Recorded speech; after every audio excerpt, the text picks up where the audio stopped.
What's going on, everyone? How are you doing today? The topic today is, of course, getting reviews, the bête noire of being an author.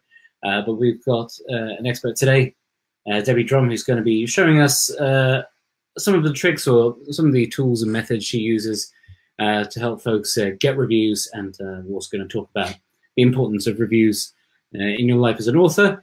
Hello. How are you doing today? Yeah, not bad, not bad. I think the first thing people will notice is that you're not quite in an office environment. Where are we finding you right now? I am actually coming to you from my car.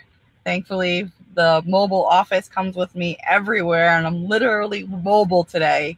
Otherwise, I would have never been to my next appointment if I didn't do the interview this way. So I've been working and publishing books actually since Kindle kind of just got popular around 2010, 2011.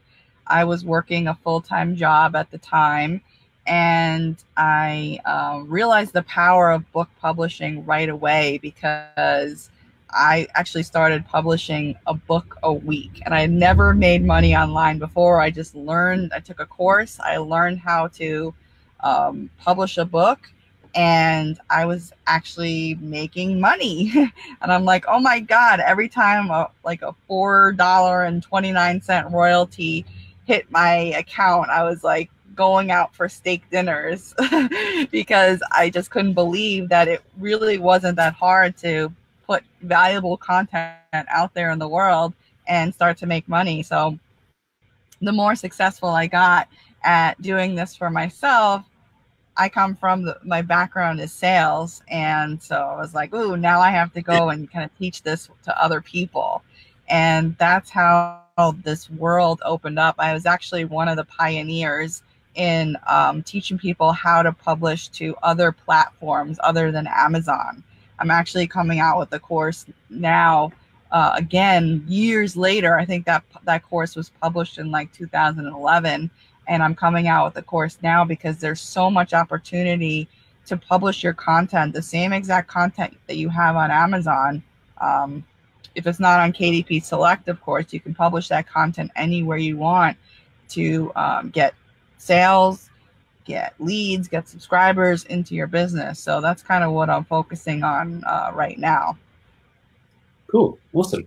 Before we get a proper start, I just want to maybe give a bit of a small plug for my paymasters here at Reedsy. A couple weeks ago, you guys may know we launched a new marketing platform called Reedsy Discovery. It's something that sort of quite closely tied into what we're going to be talking about today. One of the biggest challenges a lot of indie authors have, especially if it's the first time they're publishing, is getting their first reviews and getting ones that are, I think today we're going to be talking more about maybe some user reviews, but we were also looking at editorial reviews. And so the idea behind Reedsy Discovery is that you submit your book to us, to Reedsy Discovery, and on the week of your launch, it will be put forward in front of the thousands of readers we have on our subscriber list, who will then ideally upvote them if they like the idea of it and maybe give a bit more prominence to interesting sounding books. And before that happens, it's also put in front of a pool of over 200, I think last time I was made aware, reviewers who can then select books they find interesting and then give them reviews as well. So it's another sort of channel in which you can find a review before you actually finally hit your launch date. But now that shameless bit of promotion is out of the way, Debbie, on the first question we have for you here is, why reviews are the first form of marketing your book? Why are we putting such great importance in reviews? Oh my gosh. It's so funny because I was talking to my friend just before this call, and he's an author. He's a great author. And I got an email from Brian Tracy the other day because I'm on his list. And he was actually saying, I will give you this thing for free if you give me a testimonial. Now, this is Brian Tracy needing testimonials for his products.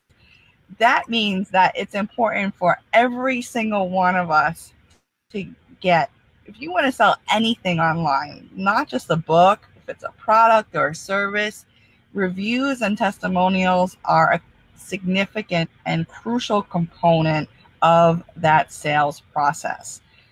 And it's been that way for a long time. As the world gets even more social, I don't know how we can possibly get more social than we are now, but we as a society, we will take opinions and feedback from perfect strangers before we take out our credit cards, before we pull out our wallets, before we invest our time into buying something like a book.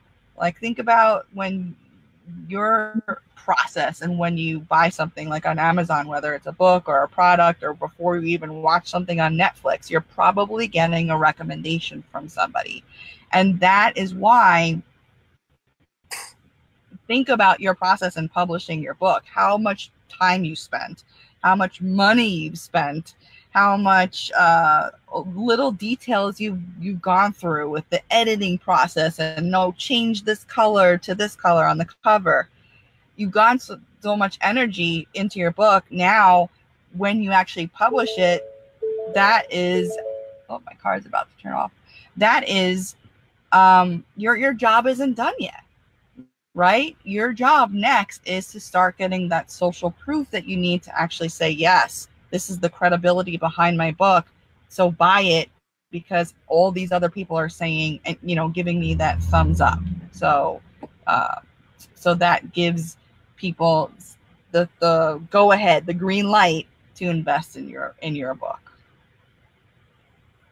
Cool, awesome. Yeah, like we also hear like a lot of other things from authors as well. Like, it's a bit of a barrier to entry. Like, there's that sort of minimum amount of reviews you need before like a lot of people take you seriously. One of the big things I think we talk about here at Reedsy, our book club ads, like in terms of advertising to readers, it's one of the few effective platforms we can really point to. And BookBub, I think, tends to like maybe not place as much importance on titles that have fewer than, I think, maybe 10 or 20 reviews, perhaps.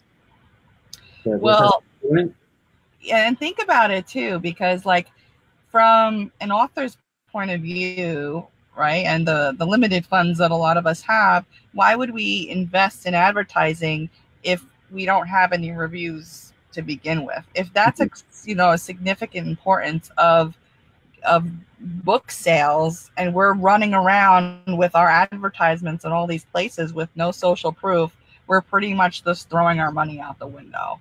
Yeah. Right. A bit earlier, you were talking about like the other sort of platforms that you can publish your content on apart from Amazon. But I think for most of the folks here, like, Amazon is still the place they want to have book seen, and getting those Amazon user reviews is quite a big step. From what you've seen, what are the sort of challenges with getting reviews specifically on Amazon? And I know like things change quite quickly. Like, is there any massive developments that?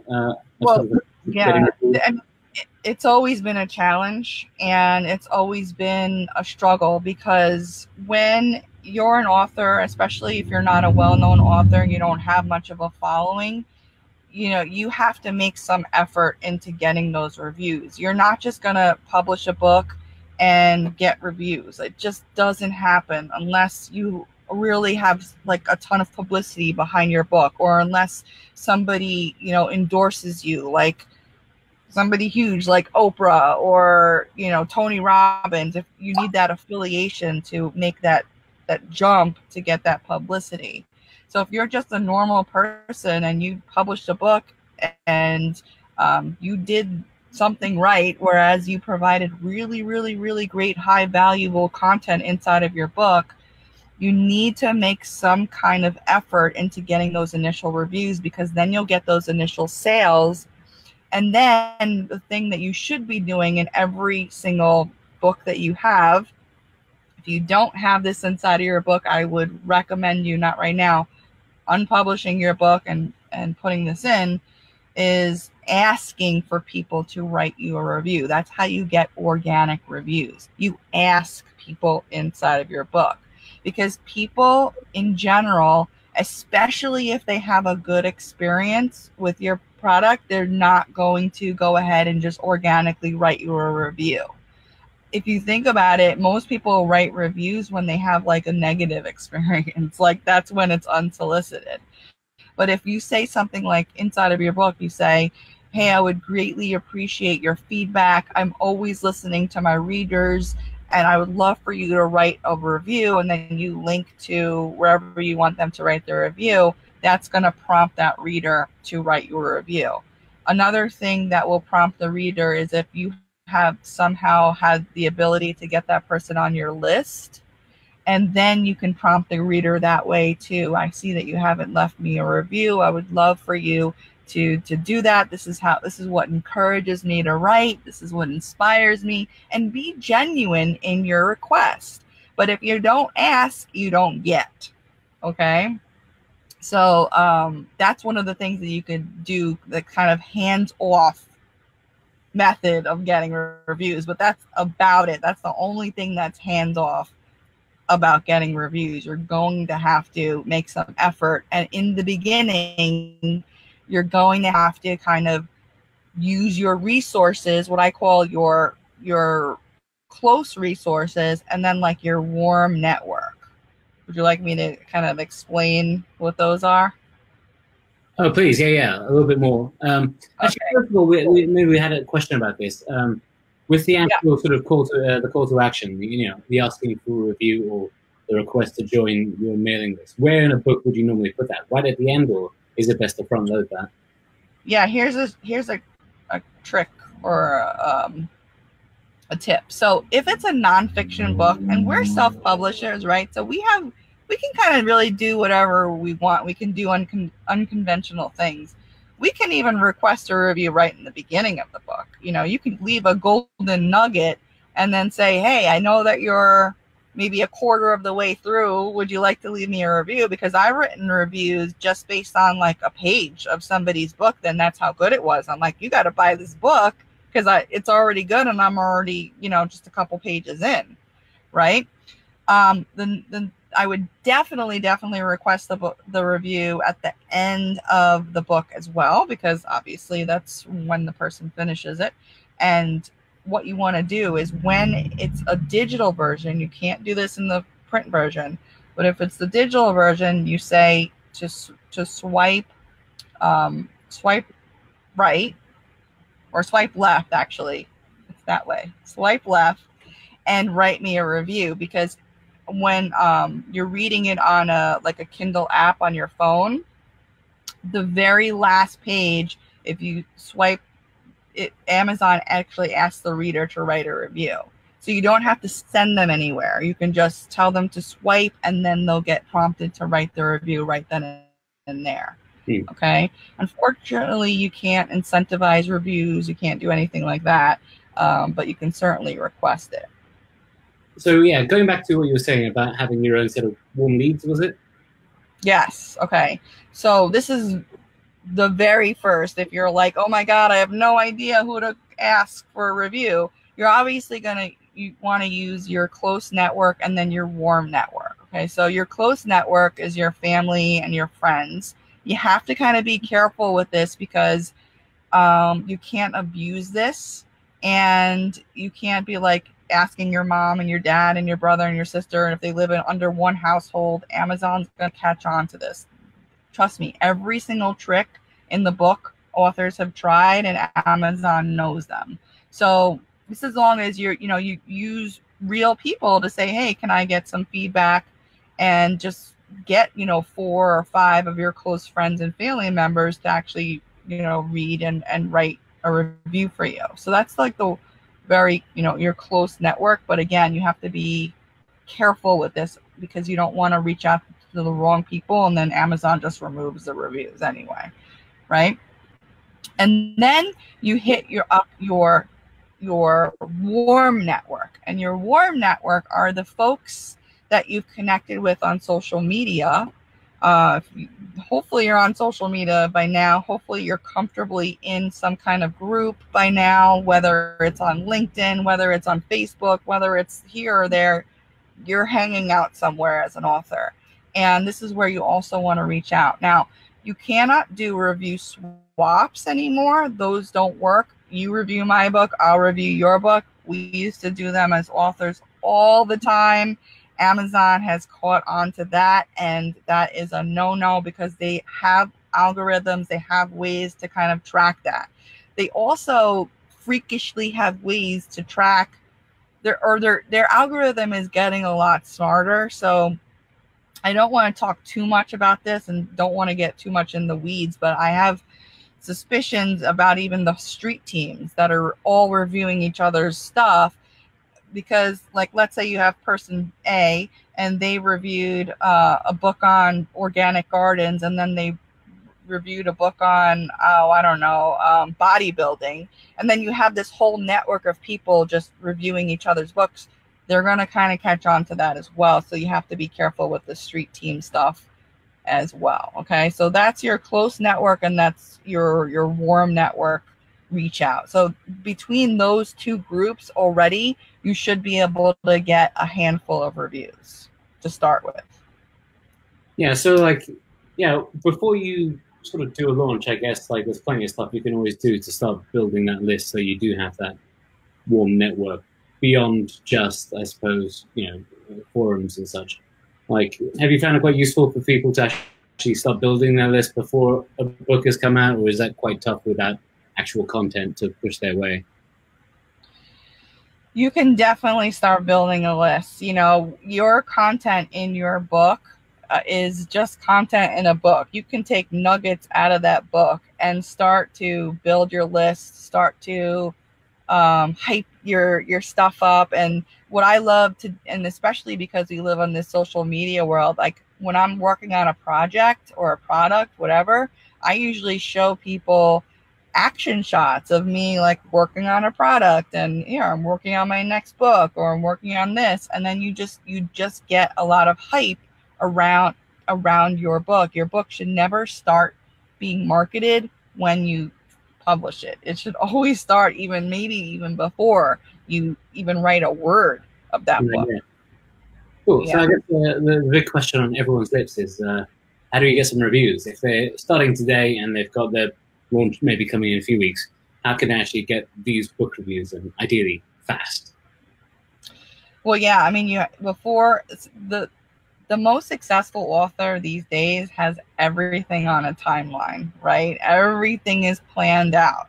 So as long as you start early, and as long as you start compiling your list and getting out review copies before your book is published, you're going to have to be organized and have a list of people that you set your book out to, and then go ahead and reach out to them when your book is published, right?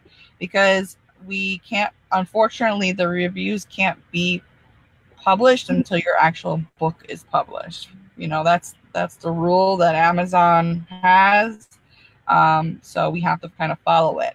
And then once your book is up, you can go ahead and ask them to post a review. Now, there are ways that you can get that review beforehand, and then say, hey, can you post this on Amazon? It's ready. Let's go. Let's do it. And a lot of people who have supported you will probably do that. You might have to nudge them 1 or 2 times. It might be uncomfortable for you. I'm telling you that it probably will be, because it's just that's another reason why people struggle with reviews, is because they don't like to ask for favors, and asking somebody to read your book and write your review is a favor. Okay. And it's a pretty big one, because you're asking them to commit their time and their energy. And most people, if they're not writers, they have a big problem writing 200 to 300 words. A very big problem. Like, I can write 1,000 words in probably like 10 or 15 minutes. But asking somebody else to do that, it's like climbing Mount Everest. So I have some ways that I overcome that, but I don't know if we have time for all that today. Cool. So in terms of actually when to get these reviews to, when to actually post them on Amazon. Like, I've heard sort of conflicting ideas. Some of the people say that, oh yeah, you just want to get them in nice and early, so anyone who comes in will see like 4 or 5 reviews, you can start converting them. Other people suspect that, well, I've heard that, new reviews and new 5-star reviews sort of regularly potted amongst your first 2 weeks. So if you're releasing on a Monday, you want a review to drop on Monday, another one on Tuesday, and Thursday and Friday, just so they don't all clump up in the same day. Is there any Well, truth? I mean, think like if you get 5 reviews on day one, that's fine. If you get 500 reviews on day one, that's kind of weird, right? Okay. So as long as they come in, and they're going to come in gradually, no matter how many review copies that you've given out, nobody's gonna post them on day one, and that's why your job as an author in the beginning is challenging. But you have to kind of stay on top of it to make sure that those reviews are posted. Okay. Before we head on to the Q&A, is there anything else you want to share? You sent me a link to share with the folks here as well, right? Yes, I have. If you would like to check out, I have a couple of different ways we talked about today to get your first, 5 to 10 reviews quickly. I have a cool way that I pretty much can guarantee reviews. It's called my beta reader strategy. And if you want that in detail, I think it's like a less than 5-minute video. You can definitely check that out in the link that will be posted. Yep, I just put it there. I'll be sending a transcript of this in the Q&A around on Friday as well, so the link will be dropped there. Cool. Is there anything you want to add for now, or do you want to move to the Q&A? Yeah, I mean, there's so much that we can do, and there's so much that has changed in regards to reviews as well. One of my big, I've been in the review business for a while. In 2012, I came up with a software that allowed people to easily find contact information for reviewers who reviewed specific books. Now, back then, Amazon was showing reviewer emails and their websites, and this was all public information. Since then, my belief is that Amazon stopped showing reviewer emails right around the whole GDPR kind of fiasco there. And but we still now have access to the reviewers' social links. So the 5 top social links: Facebook, Pinterest, Twitter, Instagram, and YouTube. Okay, so while we can't hit their inbox anymore, reviews now are becoming very much more personalized. Hey, even if it's a cold reach out on a social media platform, that is still possible to do. Okay, as long as you do it the right way, which I show you obviously inside my stuff, but there's a right way of reaching out to somebody that's a stranger, and there's a wrong way of doing it. And these days, everybody's playing on a level playing field, and we have to kind of know how to talk to people to get what we want. And we have to play by Amazon's new rules, but it's totally doable. And that's one of the biggest changes that I wanted to kind of share throughout the years in regards to, what's Amazon showing, what they're not showing anymore in reviewer profiles. Okay, so is there a chance we can get a small teaser from you of one of the tips you might have for reaching people that have never heard of you before? Oh yeah, sure. The biggest thing that I see people doing wrong, especially, and this is in general, when you're just not even talking about reviews, just in general, if you ever want to ask somebody for a favor, is you ask them in such a way. This is the wrong way to do it. I'd love for you to read my book because, the more reviews I get on Amazon, the more they're going to show my book to people, and reviews will really help me make sales. And I just, I see that you read this other book. I know you're going to love my book, and it's going to really, really help me. So can you please write a review? Okay. Versus, hey, I saw you reviewed the book XYZ. My book is similar topic. It shows you how to get 6-pack abs, and it also shows you 5 other ways of getting those 6-pack abs, where it shows you the foods that you can eat. It shows you different exercises. I've used them. I know that it's going to definitely benefit you. I've had so many other people tell me that these strategies work, and I know that if you're interested in your health and how to look hot for the summer, I think you're gonna love this. See the 2 different ways? It's like, first is all me, and nobody cares about me. You always have to bring it to how is it going to benefit that other person. Okay, Yeah. that's, if you do that, then you get what you want. Yeah, it sounds like a good old-fashioned sales, like the principle. Really. Thank you very much, Debbie, for joining us. Hope you have a safe trip to your next meeting. Thank you so much. It was a pleasure to be here.